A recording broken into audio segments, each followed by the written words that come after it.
transformation we've seen from these people, it has affected us personally. Everywhere, even in the US, I put a few of my friends to watch on Channels TV, by the way. Yeah. We streamed it. I tweeted, we streamed it live, and I brought people over. Hey, guys, come see what we're doing. And there were people shedding tears, watching to see that something can give. And they're thinking, this should be replicated in all parts of the world. Whoa, Nigeria is creating something that can go out. You know, it's amazing. Okay, let me just take it from where you stopped, that people are really reacting, and that is the power of the film. Any message you want to get out there, go through Nollywood, and you make progress. But on the back of the realities on ground too, economic and social issues, what more is the Niger Delta Legacy Board going to add to this? First and foremost, before I answer that, let me take on Kaide's question about being cynical. The reality is that, ask yourself the question, if we did nothing, and everybody did nothing, then we're guaranteed to fail. If we did something, there's a remote possibility or probability that we will succeed. So, given those two options, what will you do? Do something. Okay, so and that's where we are. That's a good one. It's a no-brainer. All right. Do something. So, secondly, doing something symbolic, doing something actual, and setting the stage for the future.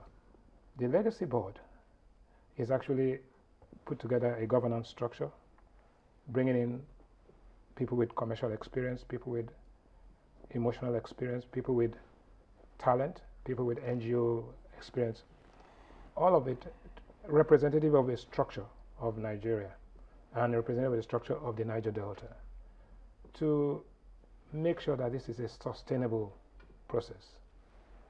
The initiative started really casually, but now it has become real and it has a life of its own. And what is important is that if society, the wider society, can actually take the initiative itself rather than wait for the governments, then Nigeria would have made a difference. And this is experimental, but I can tell you from my own experience, and I've been in quite a few situations, what I've seen so far is quite interesting and impressive. So I think that a year from today, the Niger Delta Legacy Board and its initiatives will be entrenched and embedded in this society, and I can assure you that it will be replicated not only in Nigeria but across the sub-Saharan Africa. Okay, we'll be rounding this segment now, but I want to remind our viewers that you can be a part of this project by visiting www.dawninthe.tv, and of course join the conversation on Twitter at @ND_legacy. Father Obi, your final words for this segment. Well, I must thank Channels Television because you have been a very good supporter of this initiative, and I mean the U.S. government already know that we are grateful to them. But one thing I want to impress upon everybody is that yes, the initiative and the interest was demonstrated by the U.S. government, but as soon as we all bought into it, it became ours. And that legacy is our legacy. We're trying to plant it in the Niger Delta. All of us, Niger Deltans and Nigerians, are eager to put something on ground to show that there can be a difference. It's only someone who is hopeless that will act in a hopeless way. What we're trying to do here is to restore hope and to say no matter what our experience in the past has been, there is hope and we can do something differently. Okay, Delta? Well, most importantly, there's several things that have stayed in my head out of hanging out with great guys like this. And the question is, what kind of ancestor do you want to be? How do you want to be remembered? What kind of ancestor do you want to be? If you can answer that question and it's positive, then you know that change can come. Okay, Mr. Hawkins? Boy, I don't know what to add after that. really, I just, this is a Nigerian effort to help address Nigerian problems, and there's such a need for this sort of attention to things in a thoughtful, creative way, as opposed to sniping or complaining or undercutting. These are people that are committed to positive change, and I admire them so much. And I admire so much the people that Jeddah has talked to in the Delta. They are real people with real problems and real concerns and some real ideas. And I hope you all enjoy watching them blossom over the 13 episodes of the show and in all the other ways we're going to engage as much as I have.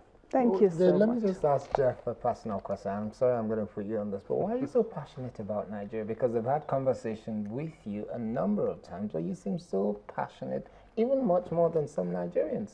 I really don't know how to answer that question. It is a country that has touched me in some way that many of the other places I haven't served as that I've served as a diplomat haven't done.